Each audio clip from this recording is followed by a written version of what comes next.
आज आम्ही आमचे परम मित्र प्रतापराव खिस्ते, मारुती खिस्ते दाजी, तसेच खिसे साहेब आणि त्यांचे सुपुत्र कुठे गेले?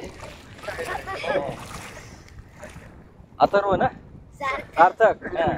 सार्थक असे आम्ही सगळेजण आज गोदावरी या ठिकाणी आलेले आहेत. खत गव्हाण किंवा कुणी कुणी याला खात गव्हाण असंही म्हणतं.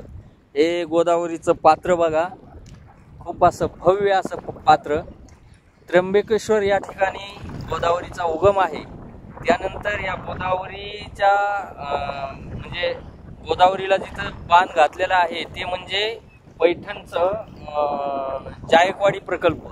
तर त्या ठिकाणी या गोदावरी नदीवरती खूप मोठा असा तलाव आहे, जो की आमच्या मराठवाडा या विभागाची पूर्णतः तहान शमवतो असा तो प्रकल्प आहे.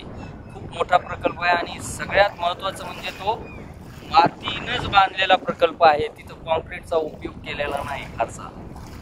अशी ही गोदावरी माता आमच्या मराठवाड्यातून पुढं नांदेड आणि पुढं आंध्रामध्ये जाते. हे जे पात्र आहे ते मी तुम्हाला दाखवतो, ते एकदा बघा. भव्य असं पात्र आहे.